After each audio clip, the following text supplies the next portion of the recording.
This is Andy Gutierrez from StarWars.com, and you are listening to Coffee with Kenobi with Dan Z. This is the podcast you're looking for. This is Vanessa Marshall, Harrison Dula from Star Wars Rebels, and you're listening to Coffee with Kenobi. Join us today for a cup of coffee to look at the latest episode of Star Wars The Bad Batch. Episode 4 cornered. We've got two returning guests to Coffee with Kenobi. First, we're going to bring in Ross Hollebon. Ross, how's it going, man? I'm doing outstanding, Dan. Good to see you, and great to see our buddy Tom here as well. Yes, the other guest, of course, is who joins me every week to talk about different episodes on Disney Plus of the Star Wars variety, Mr. Tom Gross. Yes, hello everybody. It's great to be here. As always, loving this series, The Bad Batch, and it's always great to be with you, Dan, and Ross, to be talking to you again.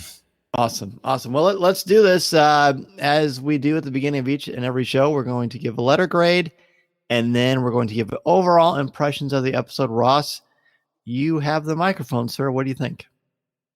I love what this did. Obviously bringing in someone that I'm sure we will talk about a little bit later in the episode, with the location, with the characters, with the movement.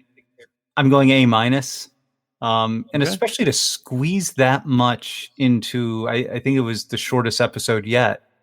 It was just brilliant. Great writing, great animation. Really had fun. All right, so I'm glad that I had that impression on you. And I knew, because of course you are one of my rocks that I can lay the Facebook Live on, because I know I can always count on you. I knew that particular character that we'll talk about a lot was going to be a highlight for you. So I'm glad that it affected you the way that did. Tom, what about you? Something tells me that you really liked it as well. Well, I mean, when you've got an episode that has some great chase moments, some great visuals, as you had mentioned, Ross, that flying into Pantora and looking over the city, and then almost the exact next cut was the landing in the docking bay. I just thought that looked really cool. The Marauder lowering down into that circle. You have the animated debut of a familiar face and voice. Our heroes display some weaknesses in this one, and just so this one, you're right, Ross. This was loaded with stuff. I give it a solid A.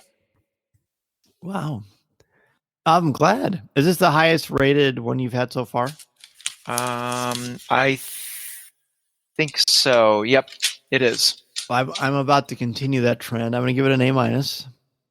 I really enjoyed it. It felt the most Star Warsy of the first four, as far as classic Star Wars thrills, laughs, adventure, great cost, a great chase sequence, some excellent fighting choreography, and a fun little twist at the end that makes you scratch your head. It was a great episode, a lot of fun. Let's just jump right into it. We start off where, of course, the Bad Batch has got to go for their planet of the week, and they decide to go to Pantora, which, of course, and this is right from StarWars.com. So if you heard the word Pantora and you start to scratch your head and you think, where do I know that episode from, or that planet from? Well, season 1 of Star Wars The Clone Wars, and also the Tartakovsky Clone Wars, I believe, has this planet. It is the principal moon of the Pantora system, orbiting the ice planet Orto Plutonia, and that is the one you probably recognize. So a member of the Galactic Republic during the Clone Wars, Ryo Chuchi, Chuchi, represented Pantora in the Senate, while Baron Paranoida, who is, of course, George Lucas in the blue face paint, served as the Chancellor of Pantora after succeeding Chicho.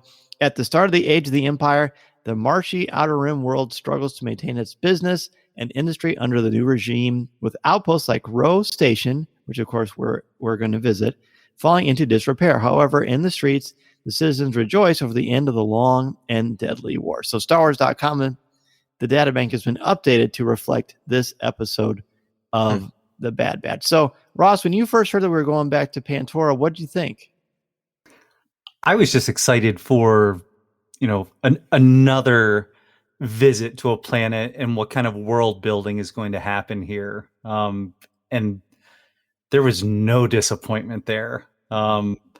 It was equal parts, and this is something we discussed a little bit earlier as well, but it was really equal parts Coruscant level 1313, but also so many Black Spire outpost moments there as well. So just kind of a bizarre, and seeing the trading going on, seeing the vivid colors.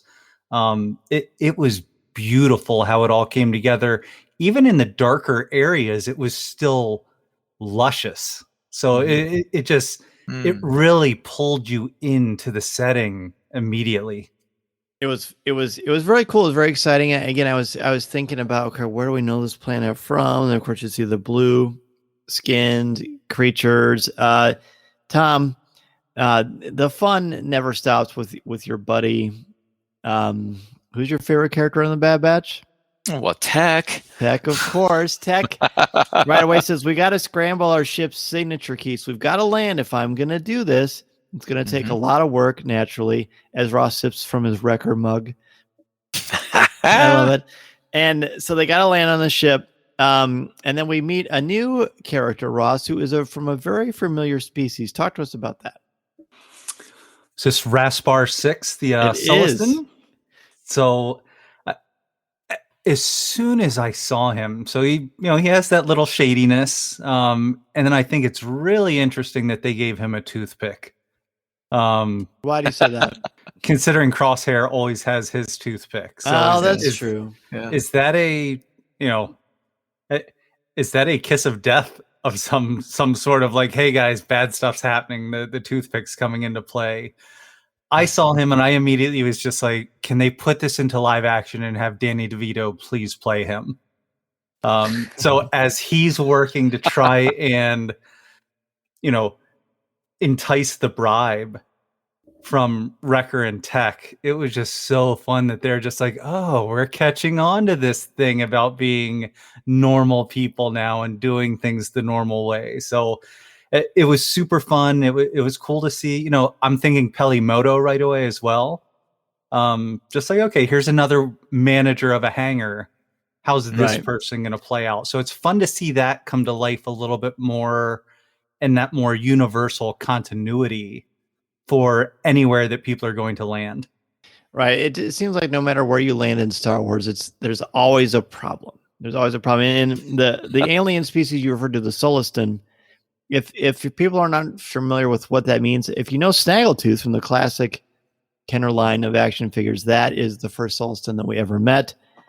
His name is Raspar 6, which is a very interesting name for an actual physical entity that isn't a droid. But Wrecker says, are you sure you want to scan it? And very, very intimidating. And he's like, I guess I won't. I thought that was pretty fun.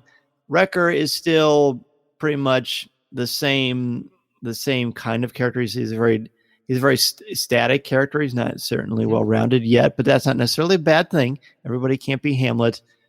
But I found him really charming in this one, Tom, especially when he and Tech are working on the Marauder. What did you think? Oh, I loved that moment because, Tech deals in the small and the intricate and the, this goes to this, that goes to this, that no one else would see except Tech. But he has Wrecker come in and just start literally wrecking the ship. I mean, that first piece he pulls out, he just yanks it out of there. But I find it interesting that when he yanks that first piece out, Wrecker very neatly sets it up and down on the ground. And so it took a little bit of both of them to be able to begin the process of, disguising the signature code of the Marauder. But yeah, I love that dynamic between the two of those guys. Because, typically Tech has been hanging out with Echo. Right. And you've had that kind of partnership. And here we get to see a different dynamic in that relationship. And we talked on Facebook Live tonight about the fun of, usually we see Echo and Tech together, but seeing Brawn and Brains together with Tech and Wrecker creates a very fun dynamic, doesn't it, Ross? Yeah, that's the beauty of the characters and how they've been developed even since season 7 of the Clone Wars is just, these guys are plug and play with each other. And it works well for on screen, but it's going to work well as toys come out and, I know we don't open a lot of the things that we get, but the kids that do open them, hopefully they are, playing with them together and saying, hey, Wrecker's going to go with Hunter this time. And then Tech, you can go here. And just how many different adventures you can come up with based off of who each of these characters are and how well they've been developed to this point. Yeah, Nice. Absolutely. Well said. So we get an option, we've got to go make some money because they're running out of rations and they need money just for basic fuel and necessities to survive in this new era of the galaxy. So we get a juxtaposition. There's our word from last week showing up again. Well, we've got, are we sightseeing or are we getting money, right? We've got the innocent versus the focus, the laser focus being that is Hunter. Of course, he brings Omega with him. What could possibly go wrong, right? Well, a lot of things could go wrong. They're out trying to get money. Hunter has basically an explosive detonator, which plays a part later due to the classic Chekhovian method of storytelling. If you show a loaded gun at the beginning of the act, you've got to have it fire by the end of the story, right? And we finally get that payoff. We finally get that connection. Mm-hmm. So we go into the first area. This really reminded me of Batu. We said this again on Facebook Live, but the whole planet Pantora felt like Batu. Certainly the architecture. Doug Chiang designed a lot of Batu and Galaxy's Edge. Naturally, his design, as well as Ralph McQuarrie's, influences the creation of the Bad Batch and this world building as well. But walking around in town, I know you haven't been to Galaxy's Edge. But one of the few people in the galaxy. Well, but that's going to change soon. You're going to be there certainly within the next year, a couple of times, in fact. But what did you think? I've heard Batu, I've heard Coruscant. Did Pantora walking around that city do anything for you? Yeah, it's funny. What I saw was neither one of those. And where my mind went was, there's some similarities to. Oh my gosh, I just lost the name of it. Lothal. There's some similarities to Lothal, even to the point of where they encounter the person carrying the fruit, and the fruit drops. There's a scene almost exactly like that in Rebels, and I think it's great. This one turns out a little differently. There's a definite lesson learned in this one about when you have no money that you help yourself, which is a little bit different message than we get in Rebels. But that's where my brain went when I saw this. Of course, we do have an almost immediate mirror to where the last place they were with Cut, where it's the chain codes, and even Hunter says, or was it Hunter or someone says, "Oh, they're collecting chain codes here." Or they're you see the exact same holographic message to the population, and so. You're really getting the feeling that the Empire has their hands on all planets, and that this is a race against time for someone who wants to try to get ahead of that. And so I really felt a lot of pressure from them when they walk in and they see that again. They see the people cheering the clone army, and I think it's really interesting, kind of the different takes. We as the viewer sitting outside the story see like this is not good. These are Imperial soldiers now, not clones, but it continues to be described as, the war is over. The war, Hunter says that to Omega, is the war is over. And so, it's hard to picture that understanding because we know exactly where it goes. Yeah. And in fact, it's just beginning. Yeah. Right. In a very, very different style, different approach. Speaking of different styles, we didn't mention this. It's my favorite aspect of the entire episode, and it's Echo. I've always liked Echo fine. Right, I think Star Wars has this cool thing where there are certain characters that you're like, or you're just like, okay, they're there and whatever, and you're sort of ambivalent. But as soon as Echo pulls down that face shield, and I said to Mason, "Oh, he's a droid now." I don't even think Echo realized he was disguised as a droid, but he absolutely was. The whole thing was played for last, so we meet some new characters, and I'm going to read their names. We have Clink, who is the new best astromech ever with the arms. We've got 225, I believe, DK3, and CG67, who is the protocol droid. Ross, tell me about this wonderful collective. Yeah, it was Tech was thrown into, or Echo was thrown into the island of misfit toys in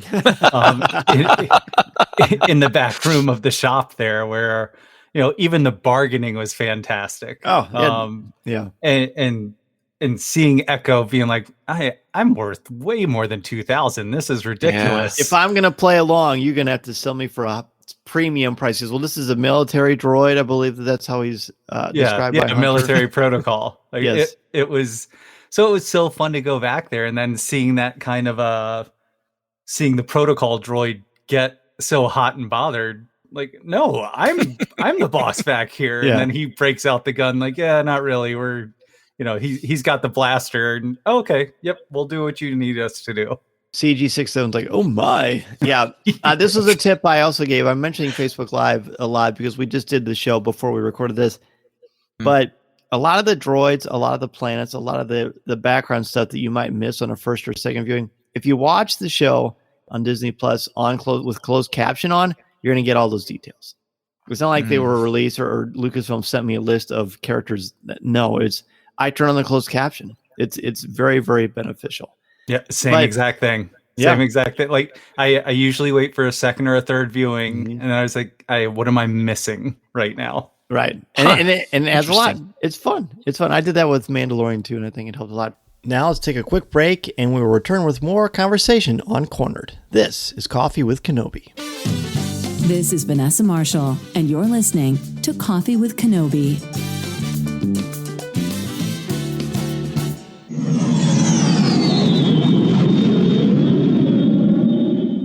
If you are getting ready to plan that Walt Disney World or Disneyland vacation, look no further than MEI and Mouse Fan Travel, the official travel partner of Coffee with Kenobi. Their signature service and expert advice will help clients maximize their vacation time and dollar. And it is a no-cost, no-obligation quote. That's right. You can have them help you set up your vacation exactly how you want to make it work for you and your family. They'll give you all kinds of tips about what is the best day to go to what parks, how to use the park reservation system on either coast, and what the lines are like and what that means for you as far as planning and getting there when the park opens. And whether you are an experienced vacation planner or you are a first-timer, they can help you as well. They contact you throughout the trip to make sure things are going well, to give you suggestions and advice, or answer any questions that you might have, and you will have them when you're traveling on these amazing vacations. And there's nothing better than having Becky Mankin and her team at MEI and Mouse Fan Travel to help you as you go along. Becky Mankin and her team are fantastic, and I use them both for travel, for Coffee with Kenobi, and for my family vacation. So if you feel safe and comfortable traveling, MEI and Mouse Fan Travel will help you get to the Disney theme parks, the cruise lines when they open, the future Star Wars Halcyon, the Galactic Star Cruiser, and of course, Celebration 2022 in Anaheim. If you have any questions or want to go ahead and get a free, no obligation quote, please be sure to go to www.coffeewithkenobi.com/mousefantravel and let them know that Dan Z and Coffee with Kenobi sent you. So Echo, again, begrudgingly goes along with this. I kind of like seeing the bravado side of him away from the other clones, or away from the other members of the Bad Batch, and the fact that he played along but quickly took over. And Clink, again, shout out to Clink for being the most charming, smarmy, but ready to do good kind of a droid. This is the action figure that we're looking for. So super fun. What isn't fun, or maybe it is fun, depending on what side of the coin you're on, is there's one character we haven't mentioned yet. I'm going to let Ross do the introductions, but we first see this character on her vessel, and then we see her mysteriously show up on this planet. Now Omega, she, of course, gets separated from Hunter because she sees a little cart that's wheeled by with Vorpax. Vorpax are the unusual I'd say dragon/lizard/dog looking creatures that were in Star Wars Resistance on the actual space station itself.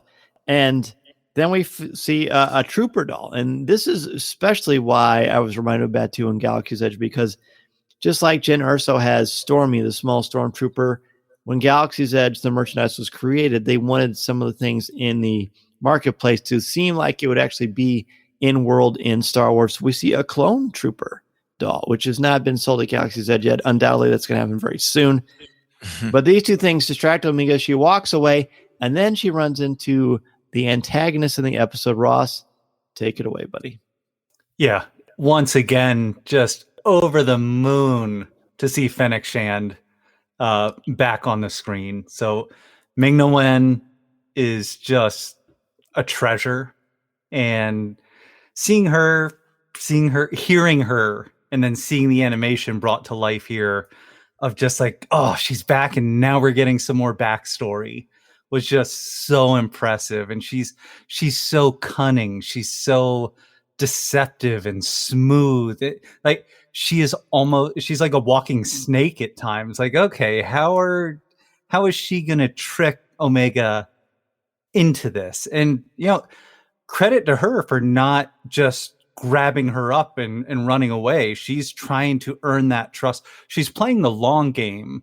And I think you see that throughout the episode. Like, she's so calm and cool through all of it, knowing that, you know what, I will get her eventually. And, great job on the voice acting, great job by the animation, and, the call out of something as subtle as switching the knife hold that someone brought up on the show earlier as well. Yeah. And it was, she uses her mind to do things. She's getting overpowered by Hunter, and then, I'm going to headbutt him instead because he's completely pulling me back otherwise. So just seeing everything that she brought to it, like it was so Fennec Shand compared to what we've seen already from The Mandalorian. Right. So a couple of things that great points. I watched this episode today with some students. One student had never seen The Mandalorian before, so this was her first introduction to Fennec Shand. And she said, "So, Mr. Zare, is this character a good guy or a bad guy?" Yeah. And I like that she wondered that, because I think that was very much there. Now, when she says to Omega, when she tries to excuse away stealing this fruit, whatever the fruit is, it's a Malaroon or whatever it is, that's a sure sign. And Omega is introduced to something interesting that she hasn't really seen. She's introduced to the world of gray. She's seen plenty of evil. She's seen plenty of good, but she's never seen gray before. This is very interesting, the way she's just, as an innocent child, looking at this thinking, something's not right here. Something is off. And I thought that was very cool. Fennec Shand, as you mentioned, Ross, she is playing the long game. She certainly is capable in a fight, as we're going to get to here very briefly or very soon. But she also uses her wits and her charm and her ability to relate to people. She is charismatic. And if you consider where she is in The Mandalorian, so that's about 24 years between this and then, because you've got 19 years between Revenge of the Sith and A New Hope. And then you've got, it's even longer than that. And then from A New Hope to Return of the Jedi, it's 3 years between Star Wars and the Empire, 1 year between Empire and Jedi, and then 5 years between Jedi and The Mandalorian. So I guess it would make sense with Ming-Na Wen's actual biological age, but she's got to be 18 or 19 years old in this. But Tom, she's still a fascinating character, isn't she? Oh, absolutely. When that character came on, and Ross, every word you used to describe her were words that were going through my head when I watched this episode. Things were different when Fennec Shand showed up on the streets. Some things that I noted were, this is the first time we've really seen weakness in Omega, and it's what you'd said, Dan. It's the gray. She can put her finger on what's good and evil, but the sort of in between is a different game. And something I thought was interesting about Fennec Shand at this point was, I wondered why didn't she just, what went through my head was, why doesn't she just grab her and go? She easily could do that and probably very quickly get to her ship and get out. And the only thing that I could come up with that answered that question for myself is, I wonder if she sees a little bit of herself. I mean, we know nothing beyond what we currently know about Fennec Shan. And so I have to wonder, like, does she see a little bit of Omega and herself in that here's a girl on the street, she's a loner, she doesn't fit with this group of guys that she's with. And so, hey, I'm going to teach her some lessons here for survival. She's coming with me, but I'm going to teach a few lessons. I don't know. It doesn't exactly fit, but it's the only thing I can come up with to decide why didn't she just grab her. But I really felt like the show took at least this episode rather, took a sort of a different direction when she came on. It was that, like you said, that very cool, calm, collected, let's stick with the alliteration, cunning. And it was just like, okay, we have not seen this in this show. We're used to Tech, Echo, we're used to the Bad Batch, who are kind of like in your face. We are different. We're used to Crosshair and the Empire taking control and just wrangling someone out, into submission. This bounty hunter aspect from Fennec Shan changes the dynamics of the show.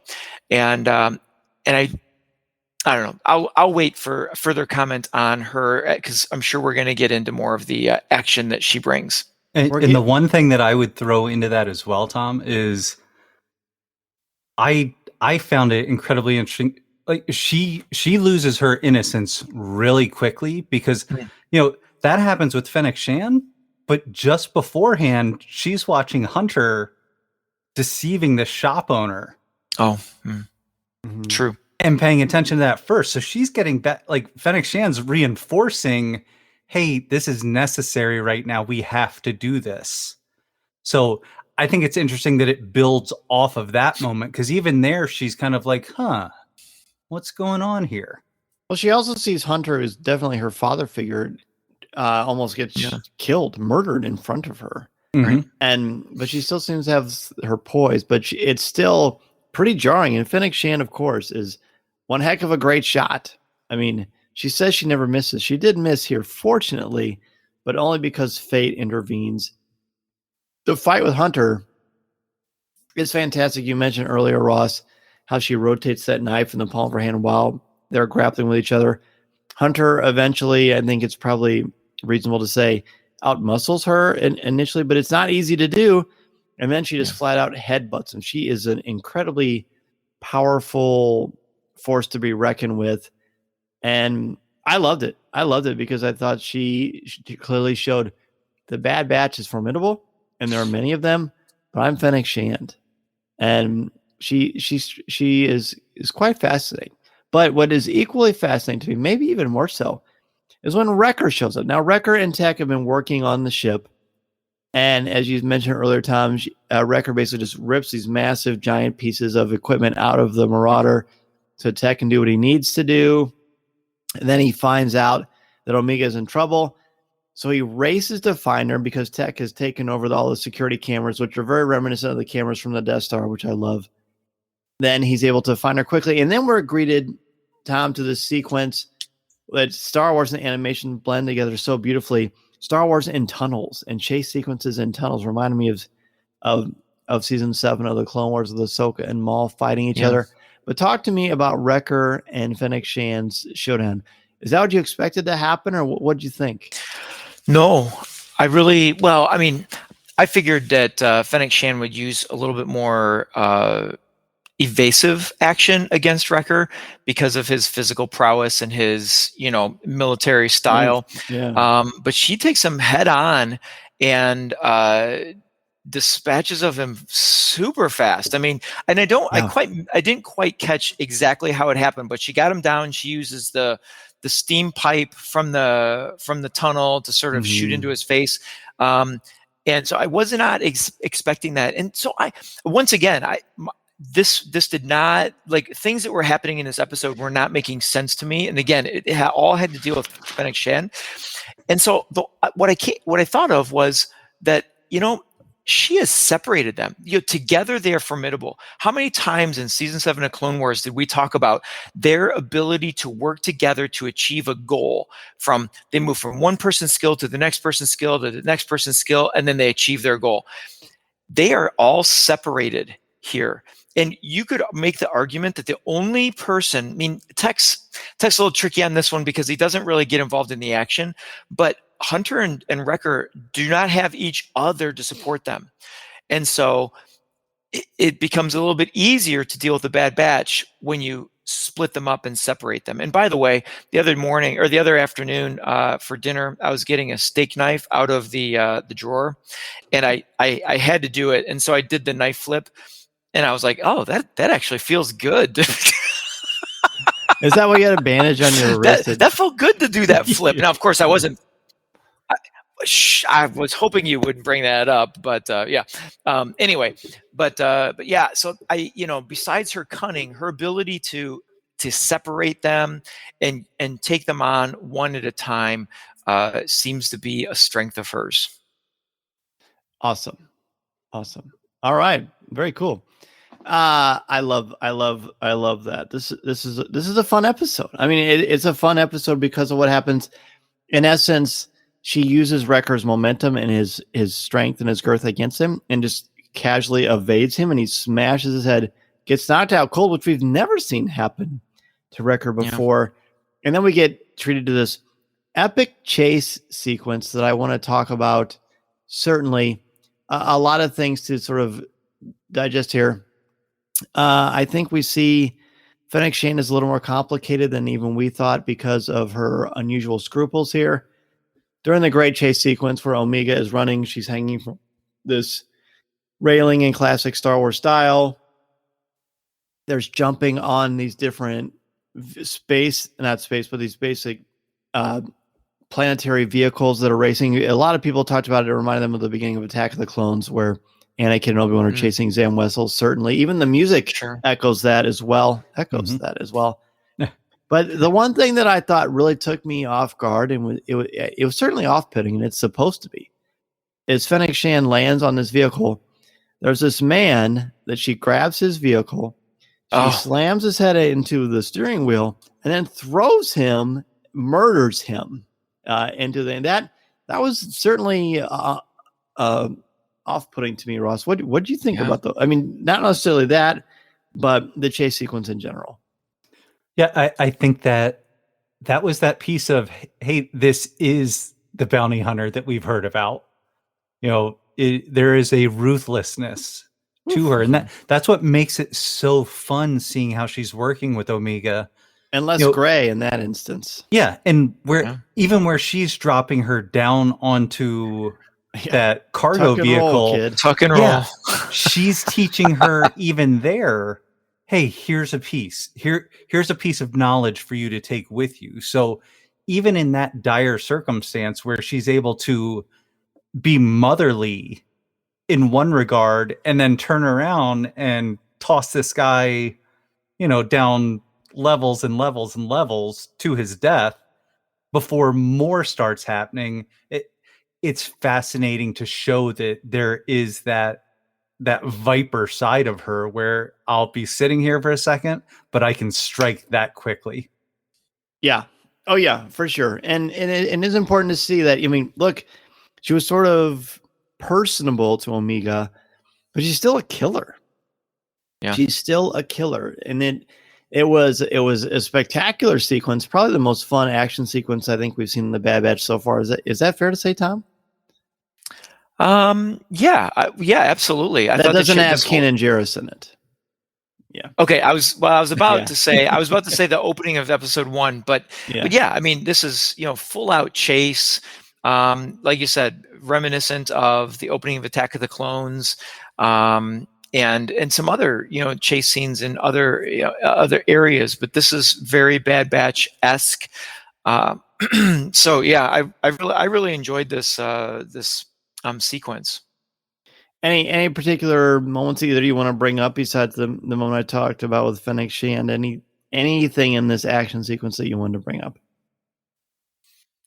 I love seeing the driver with the headphones on listening to his music. Oh yeah. Like that, the Pondo Baba lookalike. Yeah, mm-hmm. Exactly. I was just like, okay, what is and then that immediately makes me think of a Chasna Chaddock playlist from Alphabet Squadron of just like, oh, was that part Yes. of what her music is? So because Oh my gosh, that's great. yeah, I still want a DJ to put all of that together so that we can get all of that music. I love it. Anytime they get onto a speeder bike, something fun's going to happen. Yep. And okay, so one thing I really enjoyed was when he was approaching the tower, that speeder bike makes that like hollow sort of howling, and she looks up and and I was like, oh, why did it have to do that? So that she knew he was coming. But no, I love all of the different iterations of the speeder bike, from the original Return of the Jedi to what we get now. And so anytime someone hops onto one of those bikes, it's going to be a good chase scene. Yes. And Dan, I think your point as well of she doesn't miss. Mm-hmm. So she showed that with the police officers that were following her as well. And that was just boom right through the. Yeah, if she doesn't intend to miss, she doesn't. So I think that factors into where this is going as well, potentially.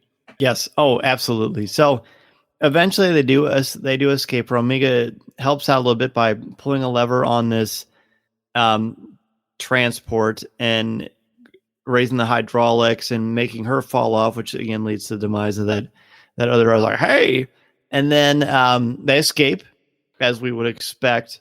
But it's pretty obvious that we haven't seen the last of her. There are two things that happen at the end that we should discuss. The resolution of what happens with Fennec Shan in this episode, and then the droids just being adorable. So we'll just talk about it now. There was nothing better for me than seeing Echo and all of these droids. Basically, they're going to work together like a pit crew at the Daytona 500, the Pantora 500. And they all assemble together. He's like, wait, you need a team?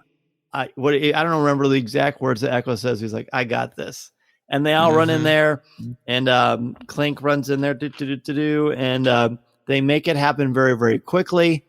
It was, gosh, I don't know why I love those droids so much, but they're so fun. I'm not necessarily a big droid person, but they're great. No, I really enjoyed that as well. And Kaylee, my daughter, made a quick connection to that scene. She said, this is just like when Ahsoka befriends those droids on the Republic ship in season 7, and they help her out. And so she made that connection right away. And so I took it a step further and said, I wonder if droids have this sense of goodness in people and in their masters or their owners.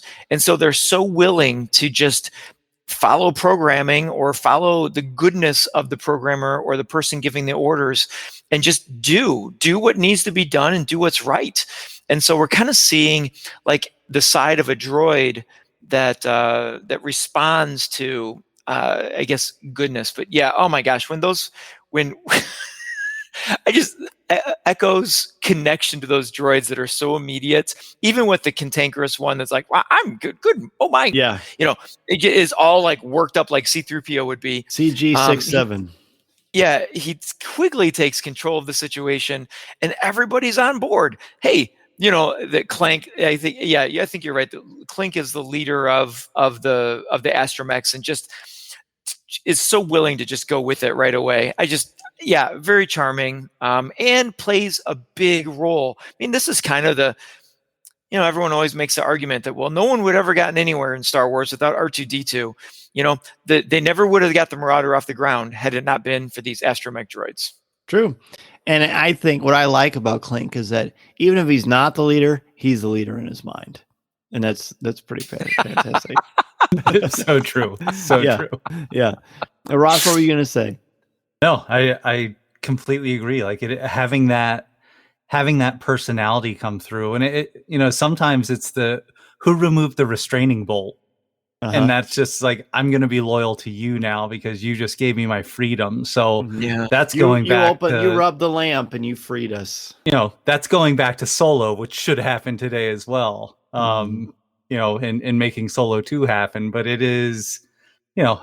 It's again a beautiful moment, and the droids make Star Wars. So that it was fun to get someone that drew and made fans get so excited on social media almost immediately of who is this little droid, and seeing someone mock up a Black Series Clink in a box already and things. I Of just think course this they did. is beautiful. Can I just say randomly and a little bit off the beaten path, I wanted Solo 2 to happen too. But everybody was so loud on social media. Where were you when it was in theaters? Why didn't you go see it? That's why we haven't had a Solo 2 yet. Okay, I'm back. Nice to see everybody. All right. Then let's talk about Fennec Shand. At the end, we've seen her murder a couple of people, once few police officers on Pantora, and then that driver. But then when she goes back to the spaceport after they have left, and Raspar 6 is waiting, he's the one who hired her basically, or at least tipped her off to come down. We don't know who hired Fennec Shand. Excuse me, that's part of the fun. He thinks she's going to kill him. Boba Fett probably would have, but she does not. She doesn't at all. She pays him, right? And she says, if they come back, you know where to reach me. And then she leaves Ross, and this makes her a little more nuanced to me, a little more interesting, because I thought for sure she was going to kill him, and she didn't. Yeah, I mean, again, it's the long game. She's building her web of informants, and hey, he's thinking that she's going to off him. Like he's so concerned about that, and she flips him a credit, and hey, keep me in mind should you hear more. So, back to her being younger again, and this is how she evolves into this known entity throughout the Empire of, oh, she'll find it and she'll get the job done. Right. So I think there's so much of that goes into it. Speaking of Solo, would have been interesting. I wonder if she was actually on the lookout for Han Solo too. You know what? The way the comic book series is going right now, I hope that she factors into that as well. No kidding. Tom, anything you want to say about Fennec Shand? I found her, I think she's super cool, but I like the fact that she didn't kill Raspar. I just found it make her more complex instead of, she's gray, but she's a darker shade of gray. And then she isn't. She's got her own code. And that's going to play into I was surprised. I expected,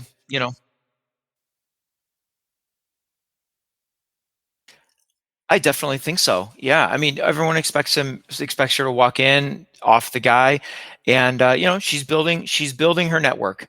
That's what she's up to. And Ross, you nailed it on the head with she's playing the long game.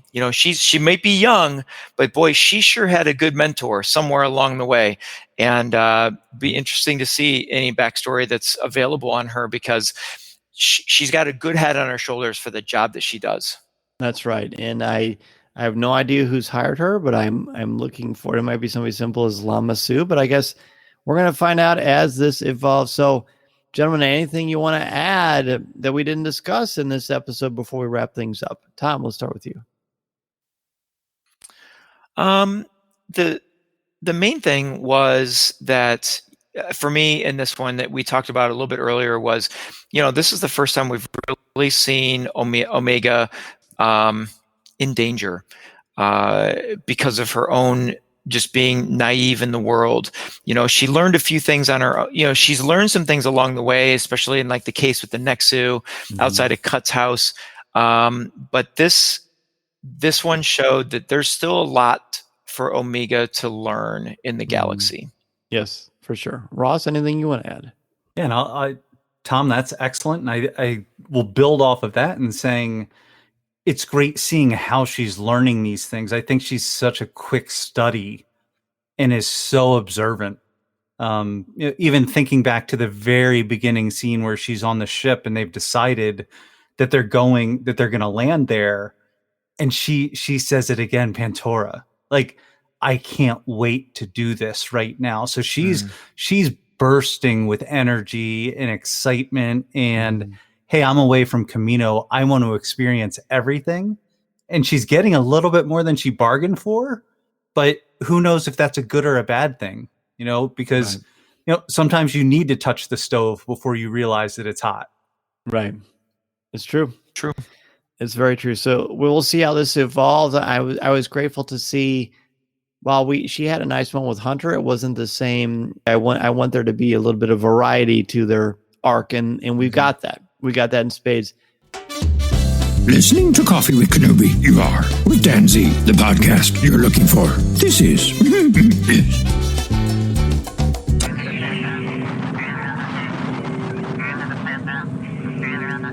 As we near the end of the show today, I want to thank each and every one of you for taking time out of your busy schedule to have a cup of coffee with me and for helping to spread the word about our Star Wars family we've got here at Coffee with Kenobi. Be sure to tune in Monday nights at 8 o'clock p.m. Central Standard Time on Facebook Live at www.coffeewithkenobi.com/live or www.facebook.com/coffeewithkenobi and have a cup of coffee, tea, or any beverage of your choosing with me as we continue the conversation.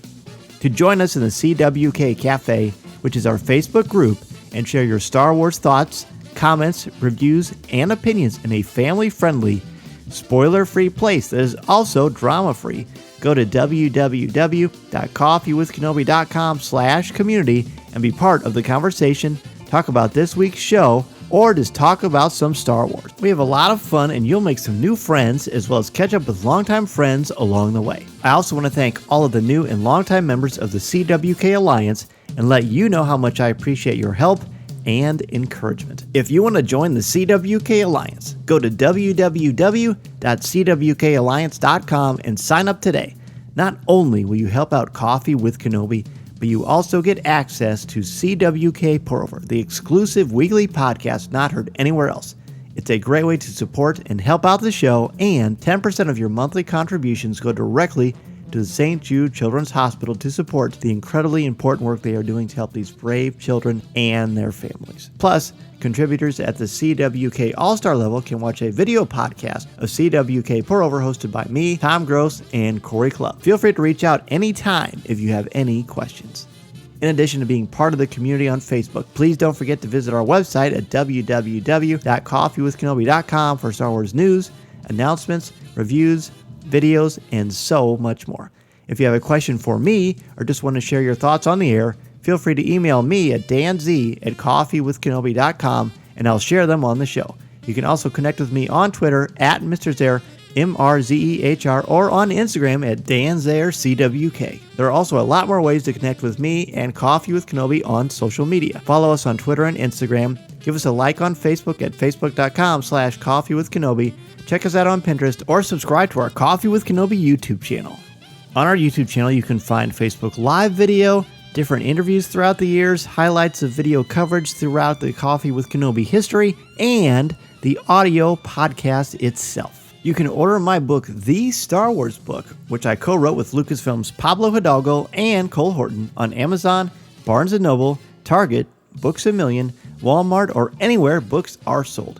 You can also find my writing on Coffee with Kenobi's website, as well as StarWars.com, where I am an official blogger there, and on IGN, where I contribute occasionally to articles about Star Wars, as well as other popular culture topics. If you are considering starting a podcast or a blog, let me know how I can help you get started and make your creative vision a reality. Be sure to check out danzmedia.com and we can get the process started. I am also available to come to your school, conference, business, or organization to talk about how to tap into your strengths and help you bring out your very best. I want to inspire you to be inspired so you can take that first step into a larger world. Thanks as always to our Coffee with Kenobi sponsors, especially MEI and Mouse Fan Travel, our travel partner and your one-stop shop for all things Walt Disney World, Disneyland, the Disney Cruise Lines, or anywhere on the planet you want to go on your vacation. Please go to www.coffeewithkenobi.com/mousefantravel to book your magical vacation and help support Coffee with Kenobi in the process. If you like the show, please tweet out that you're listening, share it on Facebook, or invite your friends and family to tune in and share a cup of coffee with us. And if the Force is especially with you, please take a couple of minutes to rate and review the show on iTunes or Google Podcasts. Every review makes a huge difference and helps to spread the word, and I can't thank you enough for your help, for your support, and your friendship. I love so much being a part of this wonderful Star Wars community, and I can't thank you enough for all that you do for me and Coffee with Kenobi. This may be my favorite episode of the series so far. Either way, it was great fun. Certainly great to talk with you, Ross Hollebon and Mr. Tom Gross as well. Please, gentlemen, we're going to let you both get a chance to share where people can continue the conversation with you. Ross, let's start with you. Yeah, so at Ross Hollebon on Twitter and at Popstar Indie on Instagram, which is primarily Star Wars stuff. Occasionally you'll get a music or a sports thing thrown in there. Even with the Capitals getting eliminated from the playoffs last night. Just breaking my heart. But they're the main spots. And then also some writing for Fantha Tracks.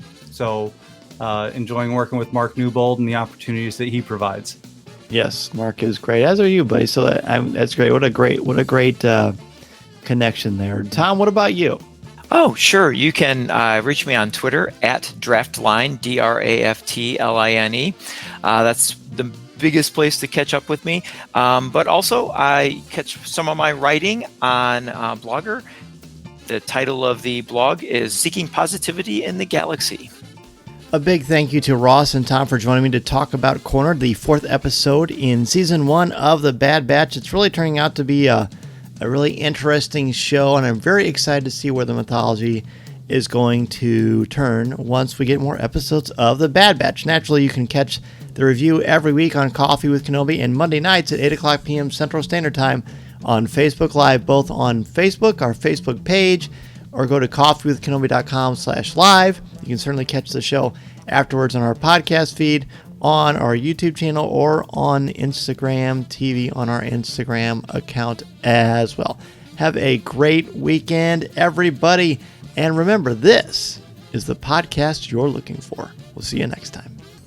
This podcast is not endorsed by the Walt Disney Company or Lucasfilm Limited. It is intended for entertainment and informational purposes only. The official Star Wars website can be found at www.starwars.com. Star Wars, all names, sounds, and any other Star Wars related items are registered trademarks and or copyrights of Disney and their respective trademark and copyright holders. All original content of this podcast is the intellectual property of Coffee with Kenobi unless otherwise indicated. This is the podcast you're looking for. There's no one here. Move along.